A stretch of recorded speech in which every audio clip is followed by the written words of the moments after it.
morning बच्चों, welcome to online classes for mathematics. As you know that we started coordinate geometry, and when we started we discussed what is coordinate geometry, what is Cartesian plane, how it developed, कैसे ये develop हुआ है, ये सब बातें हमने discuss की थी. और what is the use of coordinate geometry in day to day life situation. जैसे मैंने एक बहुत अच्छे एग्जाम्पल मैंने आप लोगों को दिए थे कि बहुत बड़ा यूज़ मैंने आप लोगों को बताया था एक सर्जिकल स्ट्राइक से, कि अगर सर्जिकल स्ट्राइक जैसे इंडिया ने की थी तो उसमें that was a very very classic example of coordinate geometry. ठीक है, तो in this way many there are so many fields where you use coordinate geometry.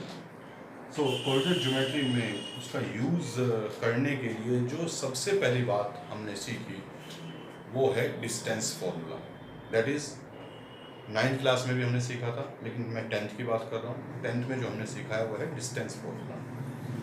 तो डिस्टेंस फॉर्मूला क्या बताता है कि when you are having 2 points how to find the distance using distance formula. अब आप कहेंगे कि अगर मान लिया ये 2 पॉइंट हैं तो इनके बीच में अगर हमें डिस्टेंस निकालनी हो तो why should we use the distance formula to find the distance between these 2 points. Suppose ये ए है और ये बी है. Why don't we measure them, हमें मेजर कर लेना चाहिए. तो यही ये सवाल आप लोगों के दिमाग में उठना चाहिए, लेकिन मैं आप लोगों को बता रहा हूँ. इसी सवाल को अगर हम ये कहें कि देहरादून में अगर हम बात करें 2 पॉइंट हैं, अलग अलग लोकेशंस पर हैं, लेकिन we can not find the distance between them simply measuring the distance between them. Simple measure करके हम उनके बीच में जो डिस्टेंस है वो नहीं निकाल सकते. मान लिया एक जो है राजपुर रोड पे कोई पॉइंट है और एक जो है आपका ISBT के बीच में पॉइंट है, तो कैसे आप इन दोनों को ऐसे मेजर कर सकते हैं? क्या नहीं मेजर कर सकते. कैसे मेजर करेंगे? Not possible. लेकिन अगर हमें उनके कार्टेशियन प्लेन में उनके पॉइंट्स पता है, उनके कोऑर्डिनेट्स पता है, तो using distance formula when you are giving coordinates of 2 points then you can find the distance of the points. ठीक है, ये इसका एक बहुत बड़ा एग्जाम्पल है और बहुत बड़ा यूज़ भी है. ठीक है, तो ऐसे कैसे हम 2 पॉइंट के बीच में डिस्टेंस निकालें, हमने फॉर्मूला डेवलप किया था. जो वीडियो मैंने इससे पहले बनाई है उसमें देखा था आप लोगों ने. अब उसका हम सिंपली क्या कर रहे हैं, यूज़ करते हैं उसका. ठीक है बच्चों, घबराने की बात नहीं, बिल्कुल डरने की बात नहीं. तो ये पॉइंट मैंने ए मान लिया इसको, और ये जो है इसे मान लेते हैं x1 और इसे मान लेते हैं y. ठीक है, ऐसे इसे पॉइंट मान लेता हूँ b और इसे मान लेता हूँ मैं x2 और इसे मान लेता हूँ y. ठीक है, तो अब मुझे डिस्टेंस निकालनी है. डिस्टेंस का मतलब हुआ ए बी के बीच की डिस्टेंस ए. ठीक है, फॉर्मूला मेरा क्या होता है जो हमने इससे पहले वाली वीडियो में देखा था, x2 माइनस x1 का whole square plus y2 minus y1 का होल स्क्वायर और उसका स्क्वायर. वहाँ पर ये बताया था मैंने कि चाहे मैं x2 माइनस x1 करूँ या x1 माइनस x2 करूँ, यहाँ पर भी y1 माइनस y2 करूँ या y2 माइनस y करूँ, it doesn't make any difference. Why? Because the square of x2 minus x1 is equal to x1 minus x2. पहले में x1 माइनस x2 कर दो, दूसरे में y2 माइनस y2 कर दो. ठीक है, y2 माइनस y1 कर दो, या पहले में x1 माइनस x2 कर दो, दूसरे में जो मन आए वो ऐसा कर दो. आगे पीछे करने से ऑर्डर पे स्क्वायर का कोई फर्क नहीं पड़ता है, ये तुम बताएगा. लेकिन याद रखने के लिए मैं ऐसे लिख लेती हूँ. तो अब सिंपली आपको क्या रखनी है, वैल्यू रखनी है. x2 की वैल्यू कितनी है? 4 है. x1 की वैल्यू 2, उसका स्क्वायर कर देते हैं, प्लस y2 की वैल्यू कितनी है? 1 है, और y1 की वैल्यू कितनी है? 3 है, उसका स्क्वायर कर देते हैं. सिंपली हमने वैल्यू रखी है यहाँ पर और कुछ नहीं किया. निगेटिव आए पॉजिटिव आए स्क्वायर सेम आएगा. फॉर्मूला एक बार जरूर लिखते हैं, मैंने आप लोगों को कई बार बताया फॉर्मूला जरूर लिखना चाहिए. इससे क्या होता है, फॉर्मूला याद हो जाता है. जितनी बार आप लिख कर देखेंगे उतना ही हमारे फॉर्मूला याद होते जाएगा और फिर बहुत आसान बन जाएगा. ये 4 माइनस 2 क्या होगा? 2 होगा. 2 का स्क्वायर इंटू 4 आएगा. 1 माइनस 3 कितना होगा? -2 होगा, और -2 का स्क्वायर भी 4 आएगा. तो आप देख सकते हैं ये स्क्वायर रूट ऑफ 8 बन गया है, और स्क्वायर रूट ऑफ 8 को आप देख सकते हैं 2 रूट 2. अब यहाँ पर यूनिट हम देखते हैं. क्योंकि हमें देखना होगा कि जो हमने कोऑर्डिनेट्स लिए हैं वो सेंटीमीटर में लिए हैं, मीटर में लिए हैं। अगर मीटर में लिए हैं तो मीटर आ जाएगा, सेंटीमीटर में लिए हैं सेंटीमीटर में आ जाएगा, अगर किलोमीटर्स में लिए हैं तो किलोमीटर आ जाएगा। तो यूनिट लिख देते हैं हम सिंपली, हमारे जो है काम हो जाता है। और हम हमेशा इसमें ध्यान रखना प्लस वैल्यू लेंगे, क्यों? Because it shows the distance between 2 points and distance can never be negative. ठीक है, एक क्वेश्चन और करते हैं। ये तो हमने सिंपली जो यूज़ किया, सीधा फॉर्मूला यूज़ किया हमने इसमें, एक बार फॉर्मूले को वेरीफाई करने के लिए। अब जो मैं एक क्वेश्चन करा रहा हूँ वो एग्जामिनेशन पॉइंट ऑफ व्यू से बहुत इंपॉर्टेंट क्वेश्चन है, और इस तरह का क्वेश्चन एग्जाम में आता ही है, तो बहुत ध्यान से देखेंगे उसको, समझाऊंगा मैं लॉजिकली क्या है। ठीक है, लिखिए आप इसको।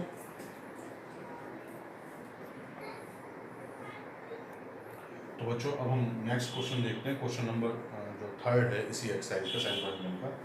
उसमें क्या करा, क्वेश्चन पढ़ लेते हैं, फिर मैं इस क्वेश्चन को डिस्क्राइब करूंगा कि कितने तरीके से पूछा जा सकता है और कितने तरीके से हम इसको सॉल्व करते हैं, और एक्चुअली मतलब क्या है इसका, जैसे मैं सॉल्व करना चाहता हूँ। देखो, सबसे पहले एक बात दिमाग में डाल लो कि if you can visualise what is happening, जो हो रहा है अगर आप उसे विजुअलाइज कर सकते हैं, then maths becomes very easy. लेकिन अगर जो हो रहा है आप उसे दिमाग में देख नहीं सकते हैं, तो मैथ्स बिकम्स वेरी टफ, क्योंकि हम रटेंगे कितना, हम कितना मेमोराइज करेंगे? मेमोराइज नहीं करना है, कुछ नहीं रटना है, ना कुछ याद रखना है, सिर्फ हमें एक एप्टीट्यूड डेवलप करना है, हमें चीज़ों को देखना सीखना है। यही साइंस का मतलब सबसे बेहतर तरीका है पढ़ने का, साइंस के किसी भी सब्जेक्ट को। You have to imagine, you have to visualise the things. क्या कह रहा है क्वेश्चन, देखो एक वर्ड को पढ़ते हैं, चबाते हैं। डिटरमाइन इफ द पॉइंट्स, ये 3 पॉइंट्स हैं कि ये क्या है, 8 कोलिनियर, ये छूट गया,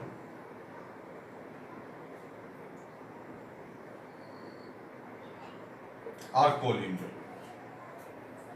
ठीक है, कोलिनियर है, ये हमें शो करना है। ठीक है, अब जरा कोलिनियर का मतलब पहले जरा समझें कि कोलिनियर का मतलब क्या होता है। कोलिनियर का मतलब क्या होता है? को का मतलब कंबाइन, जो मेरी समझ में आता है, लीनियर का मतलब लाइन में, जो एक ही लाइन में हो, मतलब हमें शो करना है, चेक करना है। डिटरमाइन का मतलब होता है चेक करना, शो नहीं करना। हमें पता करना है कि क्या है, तीनों पॉइंट एक ही लाइन में। एक लाइन का मतलब ऐसे, जैसे मान लिया एक पॉइंट ये हो, दूसरा पॉइंट ये हो और तीसरा पॉइंट ये हो, तीनों एक ही लाइन में। या तो ये कंडीशन हो सकती है तीनों एक ही लाइन में है, या ये कंडीशन हो सकती है कि एक पॉइंट यहाँ है, एक पॉइंट यहाँ है, एक पॉइंट यहाँ है, मतलब तीनों ये कोलिनियर नहीं है। मान ले ये यहाँ है, बी को कहीं और भी मान ले, जहाँ आप मान सकते हो, बी को हम यहाँ मान लें और सी को कहीं भी मान लें। ये सिचुएशन क्या है, नॉन कोलिनियर की। बहुत अच्छे समझना। और ये सिचुएशन क्या है, कोलिनियर की। अब इन दोनों सिचुएशंस को हम कैसे यूज करें, मैथ्स से कैसे पहचानें, मैथ्स का यूज करके कैसे बताएं कि हाँ ये कोलिनियर है तो क्या होगा, और ये नॉन कोलिनियर है तो क्या स्थिति पैदा होगी। और specially because we are studying coordinate geometry, तो कोऑर्डिनेट ज्योमेट्री का यूज करके कैसे पता करें कि ये पॉइंट या तो इस कंडीशन में है या इस कंडीशन में। डिटरमाइन का मतलब आई एम टेकिंग टाइम, आज ये क्वेश्चन कराना है बस, लेकिन इसे दिमाग में चिपका देना है। ठीक है, बार बार देखेंगे इस वीडियो को, समझ में आ जाएगी ये बात। एक और तरीका है, फिलहाल हम डिस्टेंस फॉर्मूले का, क्योंकि हमने अभी तक जो पढ़ा है कोऑर्डिनेट ज्योमेट्री में, we have just studied distance formula. अब अगर ये सिचुएशन है, देखो पहले वाली मतलब कोलिनियर, तो कोलिनियर होने के लिए A B plus B C अगर मैं कर दूं तो ए सी होना चाहिए। ठीक है, क्योंकि ए सी को मैं तोड़ सकता हूं, A C is equal to हो जाएगा A B plus B C. इसका मतलब दो पॉइंट, जैसे मान लिया मैं इसे ए मान लेता हूँ फॉर द टाइमिंग, इसे बी मान लेता हूँ, इसे सी मान लेता हूँ, तो A B plus B C A C के बराबर होना चाहिए। यानी कि ए और बी के बीच की डिस्टेंस प्लस बी और सी के बीच की डिस्टेंस इज इक्वल टू होनी चाहिए ए और सी के बीच की डिस्टेंस। ये तो मतलब हुआ इसका। A B shows the distance between A B C stands for the distance between B and C. B and C are points here. AC stands for the distance between A and C. A और C के बीच की distance. इस तरह से अगर हम इन distances को तोड़ दें, किन्हीं दो डिस्टेंसेस का सम थर्ड डिस्टेंस के अगर बराबर आ जाए, क्योंकि 3 ही पॉसिबल डिस्टेंसेस हैं, A B B C A C। ठीक है, अगर the sum of 2 distances is equal to the third distance, then the points are collinear, क्योंकि हमने इसे फिगर में बना के देख लिया। या ये सिचुएशन हो सकती है नॉन कोलिनियर की। अब इसमें A B plus B C क्या होना चाहिए, A B plus B C, because they are not collinear so they can form a triangle. अगर 3 पॉइंट कोलिनियर नहीं है तो they will definitely form a triangle. और जब वो ट्राइंगल फॉर्म कर रहे हैं, we know it very well, हमने अभी पढ़ा था इनइक्वालिटीज इन ट्राइंगल्स में, क्या पढ़ा था, अगर आप लोगों के ध्यान है, हमने भी ट्राइंगल्स चैप्टर पढ़ा था, उसमें हमने इनइक्वालिटीज इन ट्राइंगल्स में क्या पढ़ा था, the sum of the lengths of two sides of a triangle is equal is greater than not equal to is greater than the third side. The sum of two sides का मतलब length of two sides, sum of two sides of a triangle is always greater than the third side. तो अगर ऐसे हम AB plus BC करेंगे तो वो तीसरी साइड से बड़ा होना चाहिए, मतलब यहाँ पर AB plus BC is greater than होना चाहिए AC, या BC plus AC is greater than होना चाहिए AB। उसमें any two sides, sum of any two sides is always greater than the third side होना चाहिए अगर वे कोलिनियर नहीं है। और अगर किन्हीं दो साइड का सम थर्ड साइड के बराबर आ जाता है देन दे आर कोलिनियर। ठीक है बच्चों, तो ये कॉन्सेप्ट हम इसमें लगाएंगे। आगे मैं भी यहीं पर थोड़ा सा बता देता हूँ, आगे जब हम थोड़ा इस चैप्टर को आगे बढ़ाएंगे, जहाँ हम एरिया ऑफ ट्राइंगल निकालना सीखेंगे बच्चों, तो वहाँ पर अगर कोलिनियर हैं तो इसका मतलब they don't form a triangle. When they don't form a triangle then the area obtained by this triangle is zero. जब ट्राइंगल बना ही नहीं है तो उसका एरिया क्या होगा, जीरो होगा। और if they are non collinear it means they form a triangle. When they form a triangle then there must be some area of that triangle. तो एरिया क्या होना चाहिए, नॉन जीरो होना चाहिए, और यहाँ क्या होना चाहिए, जीरो होना चाहिए। ये हम तब करेंगे बात। एग्जाम में भी क्वेश्चन आ जाता है, मान लिया अभी इस चैप्टर में पूछा जा रहा है इस एक्सरसाइज में, तो हम इसे यूजिंग डिस्टेंस फॉर्मूला करेंगे, because we are studying distance between two points. लेकिन जब एग्जाम में आता है तो वहाँ लिखा हुआ नहीं होता कि you have to tell it by distance formula और you have to determine it by using area of a triangle. वहाँ कुछ नहीं लिखा हुआ था, वहाँ तो सिंपली लिखा है determine if the points are collinear. तो आप कोई भी मेथड दोनों में से यूज करके कर सकते हैं, और जनरली बच्चे जो हैं वो ट्राइंगल का एरिया से करते हैं। ठीक है, अगर स्पेसिफिक वे में आ गया कि डिस्टेंस फॉर्मूले का यूज करके करना है, फिर तो हमारी मजबूरी हो गई, या ट्राइंगल के एरिया का फॉर्मूला यूज करके करना है, फिर हमारी मजबूरी होगी। लेकिन अगर कुछ लिखा नहीं आता है तो we can use either of the methods. Okay, तो हम डिस्टेंस फॉर्मूले का यूज करके करते हैं।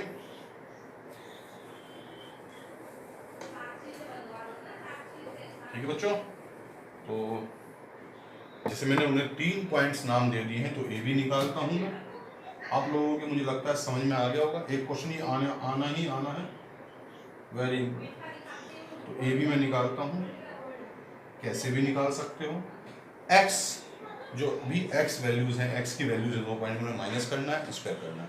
ऐसे वाइज जो है उनकी डिफरेंस निकालना है, उसका स्क्वायर करना है। कुछ भी है, x1 minus x2 minus x1 जो चाहे कर लो।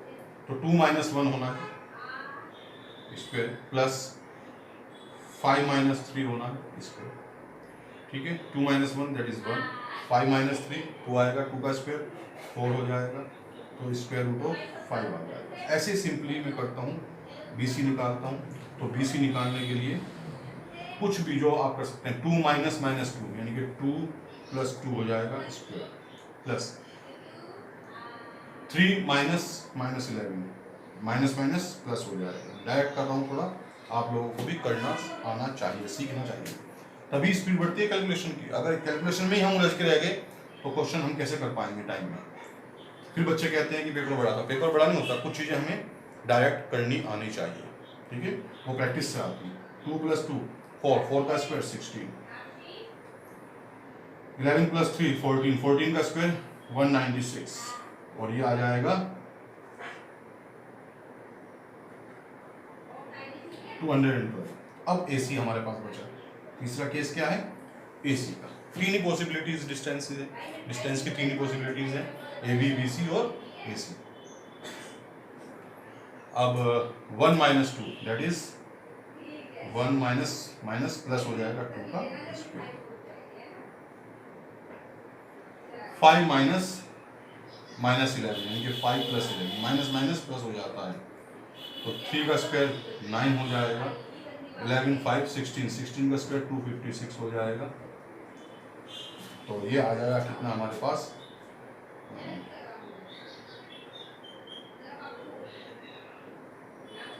265 आ जाएगा। ठीक है, तो अब आप देख सकते हैं कि 265 ये बड़ी डिस्टेंस है, ये दो छोटी डिस्टेंसेस के सम के बराबर होना चाहिए, लेकिन आ रहा है कि आ ही नहीं सकता है। Root 265 is not equal to root 212 plus root 5, so we can say AC is not equal to AB plus BC। जब AB प्लस BC के बराबर नहीं आया है, किसी एक डिस्टेंस का सम दो डिस्टेंसेस के, किसी एक डिस्टेंस कोई एक डिस्टेंस टू डिस्टेंसेस के सम के बराबर नहीं आई है, इसका मतलब they don't form collinear points, it means they are non collinear points. So we can say answer में the points are not collinear. ठीक है, तो बच्चों ऐसे ये क्वेश्चंस हैं जो क्वेश्चन मैं बताता चलूंगा, साथ साथ आपको बताता रहूंगा। इस तरह के क्वेश्चंस की आपको प्रैक्टिस भी करनी है। इस तरह का एक क्वेश्चन तो आपको डेफिनेटली बोर्ड एग्जामिनेशन में देखने को मिलेगा ही मिलेगा। हाँ, इसकी वैरायटीज हैं, कह देगा बताऊंगा, सब क्वेश्चंस बताए जाएंगे, लेकिन इस तरह के क्वेश्चन की प्रैक्टिस करनी है कोलिनियर वाले में।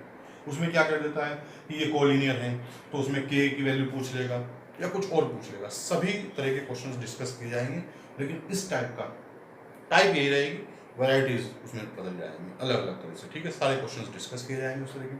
तो बच्चों आज के लिए इतना ही। ठीक है, तो इसके क्वेश्चंस करें, डिस्टेंस फॉर्मूला का यूज़ करके डिस्टेंस निकालना सीखें। और जो उम्मीद है आप लोगों के समझ में आ गया होगा ये, नहीं तो एक आध बार देख लेंगे, फिर भी प्रॉब्लम आती है तो मुझसे पूछेंगे।